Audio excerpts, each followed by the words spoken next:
In a world where direct drive wheelbases are getting cheaper, stronger, and more crowded, the Conspit Ares Platinum enters the ring with 18 Newton meters of punch and a design that'll make you do a double take.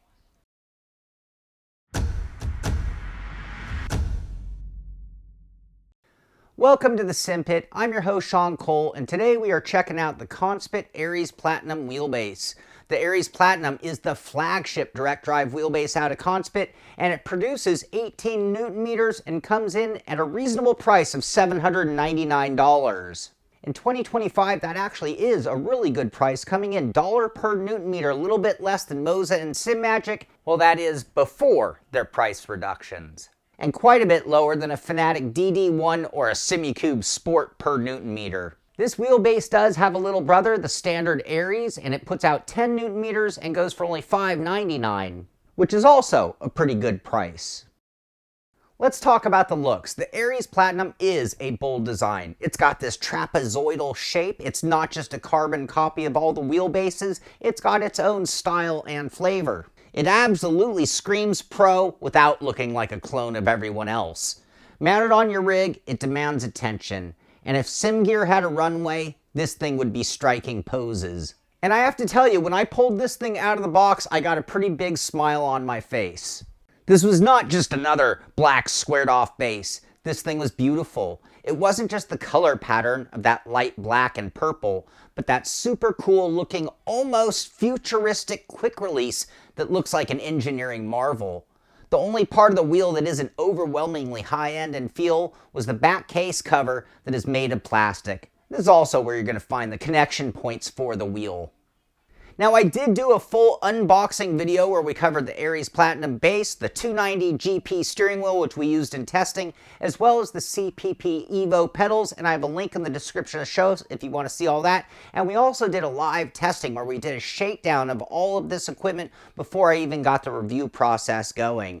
Now, on paper, the Ares Platinum has everything covered. It's got dual asymmetric processors, high-speed encoders, dual skew pulled motor, all designed to deliver force feedback that's tight, detailed, and responsive. Now, it's got an internal spec sheet that makes nerds like me really appreciate it, but what you really need to know is that it has the kind of specs that you'd expect from a wheel at this level. It's built to have lightning fast response, ultra smooth force feedback, and instant torque when you need it most. In other words, it's a motor made to be a sim racing wheel and has the kind of specs that we'd expect. So how does the Conspit Ares Platinum wheelbase actually handle things out on track? And I gotta tell you, it handles things just like an 18 Newton meter wheel should. It's strong, it's smooth, and it delivers clean, detailed force feedback that keeps you connected to the road, the car, and everything in between. And to really put it through its paces, I took it out in the Cadillac at Sebring, which is one of the most force feedback demanding tracks or combinations out there. And let me tell you, this combo is a torture test for force feedback systems. You can actually see the wheel working, jumping, and vibrating as it reacts to every ripple and crack in the old concrete slabs. But even with all that chaos, the Ares stayed composed. There's great communication through the wheel. You feel the curbs, the surface transitions, and most importantly, the subtle shifts in grip mid-corner.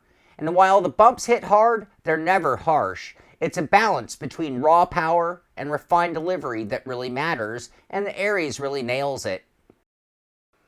I mean, this combination really shows you everything that the wheel's about. You get the front end washout effect, you get the rear end washout effect. Going through the final corner, ooh, I'm a little hot here. You feel every bump and you can see the wiggle in the wheel as you're making those micro adjustments just to keep the car contained.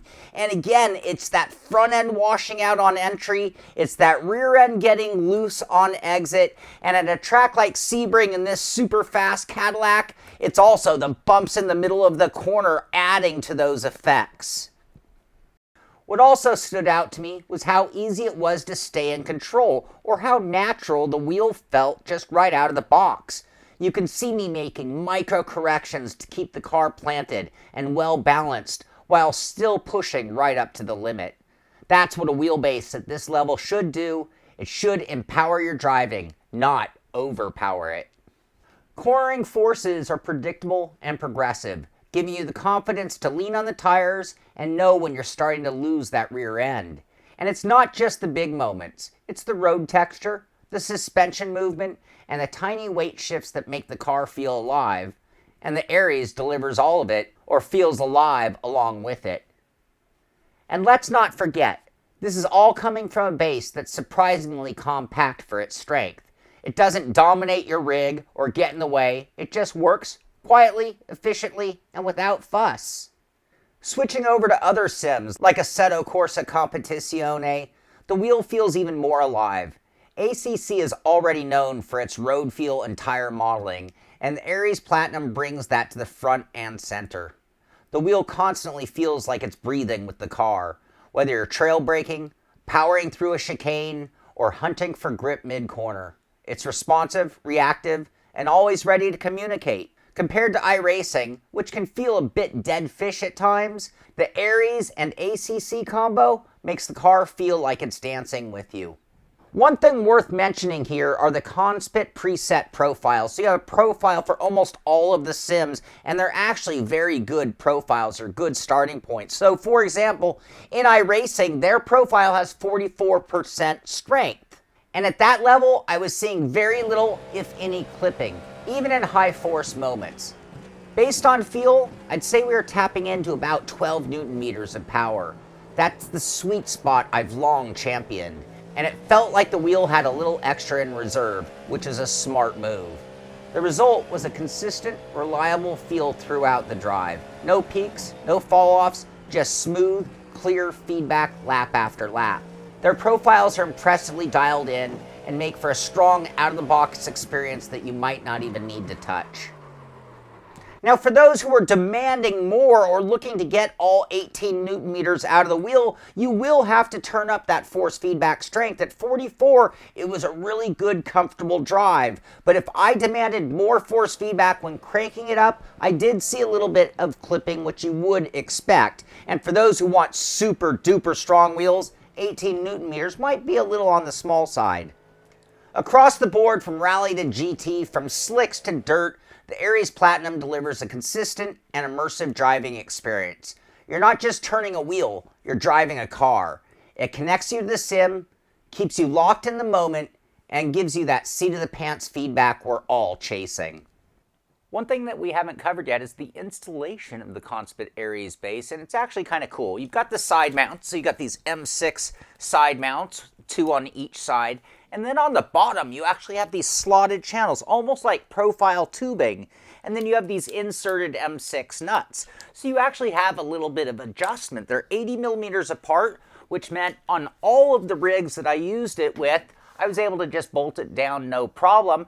And because of those slots, you end up with a couple of inches of front-to-back adjustment built into the wheelbase. I've never seen that before. That's pretty cool. Unfortunately, there are no front mounts, but beyond that, all we have to do is plug in the USB and the power cable, and we'll be up and running. We really haven't covered the software very much. In order to use the wheel, you're obviously going to have to download and install Conspit Leak 2.0 at this point in time from their website. You're going to have to install that onto your computer and have the wheel all plugged in, and then we can talk about what you can actually do to the base with that Conspit Link software, and it is somewhat unique. What I do love is it seems they use some real pro drivers to help them with their tunes, because I've tried a lot of their presets, which is a big part of the Conspit Link software, and it just had me pretty dialed in out of the box for my main sim. So going through the software on the left-hand side, you can see we have various different configurations, some default for generic games, ACC, or Assetto Corsa Competizione, Assetto Corsa, iRacing, Automobilista, Dirt Rally, WRC. We've already covered my main sims, and the list does go on and on. So a lot of really good presets. And so using like the iRacing, for example, you can see that the basic settings, if we look over here on the right, you have the basic setting of 44%. And that is the number that you saw in our testing during the driving section, was no clipping, really good force feedback, and you could probably drive for hours in comfort while having still strong force feedback that you definitely knew what you were getting out of the sim. Next, you have friction, dampening, and smoothness. And then if you do want to really tune things in, you have a whole bunch of advanced settings like max force, effects gains, mechanical friction, damper, and so on and so on.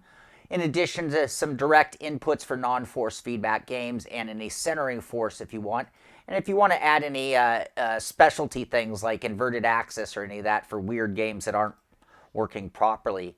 In the middle column here, we have our range, where I can set any range here by moving the dial, or we have presets everywhere from 360 to 1080 in various different degrees. Below that, you have the stop feel, so you can have a stiff, medium, or soft. That's when you hit the end of the rotation, when you hit that 900, how hard does it hit? And then below that, you actually have the internal temperatures of the motor, which we're going to talk about when we get to our next phase of driving. In our first driving portion of this review, we really already had everything set up, whether we're talking about iRacing or Soto Corsa or anything else, and the wheel all dialed in. But when we got to the software, we did talk about the different settings that can be made, one of them being force feedback. So that's something else I wanted to cover, and a few other aspects. So one thing, I've marveled at this quick release. I do love this quick release in a lot of ways. And coming off can be a little tricky. You see, I had to give it a little extra yank. It was a lot stiffer when we first got it, but at this point it is loosened up a tiny bit, but it still puts up a little bit of fight. But I do love these interlocking tabs.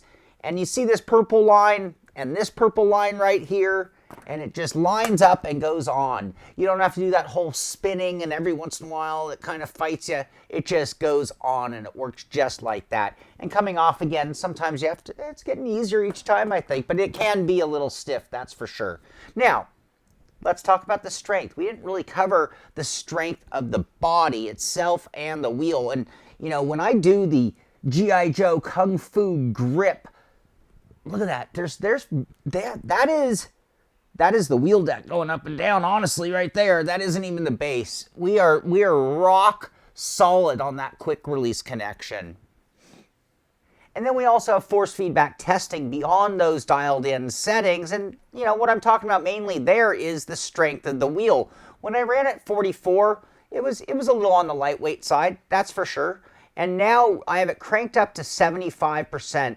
And what you're going to see is that there's a lot more fight in the steering wheel. I definitely have to put more energy into turning it, and it might have actually taken it from being a lightweight 18 Newton meters to feeling a lot closer to producing all 18 Newton meters, and it might even wear me out over the course of a really long stint. But you can see there's a lot more bump and a lot more fight and a lot more action in the wheel. But what you also will see is in iRacing, you're going to see a little bit of an increase in the spike of the force feedback. A little bit more clipping is going to happen, a little more yellow. The other thing that's nice about the Conspit wheelbase is that it also shows you the temperatures. So I can actually look at the difference after running about 10 laps between running at that 44% where we saw really nice cool temperatures and just a very slight increase when it cranked up to 75%. And I can tell you though, after lots of laps, even at 75%, this thing is still very, very cool. So I'm not concerned about the temperature there. All right, so now we're gonna do the 100% force feedback challenge. I have this thing cranked up all of the way, and you can see immediately that the wheel is getting in that clipping range just on some slow speed corners through the chicane. Not any red, but definitely warning. Oh, a little off-track hit and that bump. You saw that red flash there. And now let's get up to speed. And we're still on cold tires, which does make this tricky to do. Oh, you can see the vibration of the wheel just on the straightaways there. And a lot of strength to turn that wheel in for that corner. I am fighting that wheel a lot. And I can tell you this is to the point where it's definitely yanking on my hand. So as I go through a corner like that, it's more than just adjustment. We are to the point where, honestly, this is more force feedback than I want to run for a long term. Looped it in the same spot. Oh, pop, pop, pop, pop, pop, pop, pop. I mean, we are at Sebring in the Cadillac. That's why we're on this combination, is to feel all that bumpiness mid-corner. Felt a little bit of that curb hit. You see all that flashing red just there going through the corner. I'm going way too slow here, but kind of getting tired of looping it. Now this is a high force. All right, let's see what goes on in that final corner. 100%, 18 Newton meters, Conspit Ares Platinum. Final corner at Sebring. Hard on the brakes, into the bumpies a little bit. Really asking a lot of the front end. A little aggressive on the gas and got tail happy. And honestly, it handled it pretty well. I mean, and one last feature that does come to mind about the Conspit Ares Platinum base, which I really do dig, and it's probably easiest if I take the seat, got a little stubborn there. You have this cool power button. So many wheelbases don't actually have power buttons, or they're on the back. It's hard to know. I have a green light right now, which indicates that it is all working, everything's fine. This will go into a standby mode where the light will switch to blue. The wheel will still be acknowledged. So if I'm in the game and I turn the wheel, it still acknowledges, but the force feedback is gone. That's when it's green. And then the other final is being able to just hold it down and it goes black because I have officially turned the power off of the wheelbase. I kind of like that about this. A special feature of the Conspit Ares base is the pogo module. So under here, under this little thing is actually, you can see a bunch of pins here for some kind of like dash or some kind of expansion in the future. Also on the back side, on that back cover, you'll notice a whole bunch of expansion ports. So it kind of makes me wonder, what else does Conspit have up their sleeve? That tells you everything that I know, or everything that I've learned about the Conspit Ares Platinum base, but to make it perfectly clear, let's go ahead and break it down with the good, the not so good, and the bottom line, starting off with the good, and that being great looking wheelbase. Cool and unique quick release. Wireless connection. Good force feedback. Plenty of power. Front to back mount adjustment. Future expansion. Cool energy saving method. Good starting point presets for each sim. And now on to the not so good, and the first thing being, like I said at the beginning, some are going to love it, some are going to not like it so much, that being the proprietary quick release. No front mount options. Sticky quick release. Back plastic cover feels cheap. And now on to the bottom line. Conspit at this point in the sim racing world is a little bit of an unknown, but I can tell you, if the Ares Platinum base is any indication, that's going to change, and it's going to change pretty fast. It is a great looking wheelbase with a clean, purposeful design and a force feedback experience that absolutely delivers. But what really stands out to me is how that it isn't just another carbon copy of all their other wheelbases. It's got style, it's got flair, and it is a unique design. On top of that, you've got the internals that match the others in the industry, and an expanding ecosystem that is obvious from the pogo connector to all the inputs on the back. This thing has its own identity, and I appreciate that. And the other reason I think that they're really going to get well known very fast is because of their rapidly expanding lineup. So if you go to the Conspit website, you're going to see that they have a nice variety of wheel rims with more on the way. We already saw the Max 01 and the new budget-based wheel rim that they're going to have available. They've got a variety of pedal sets to choose from and 3 different wheelbases for different Newton meters and different price points. They have rigs, monitors, everything that you need to be a sim racer. So it's really a well-rounded company, and I think they just need a little bit more exposure. But so far, between the 290 GP wheel rim and the Ares Platinum base and these two as a combo, which looks very slick, I've been very impressed so far. Well, that wraps up our review of the Conspit Ares Platinum wheelbase, and I do want to remind you, we already did a review of the 290 GP wheel rim. I have a link in the description here. We also have a link to when we did the unboxing of all of the Conspit gear. On top of that, we have another link to when we did the live testing. We threw it all on our rig and just saw what it could do out of the box before we even got down to the review. So I hope you did enjoy this review. If you did, be sure to give it a thumbs up. Be sure to subscribe to the channel so you can find out when our next video comes out. And thank you for watching. This is the Simpit. I'm Shaun Cole, and I'll see you on the track.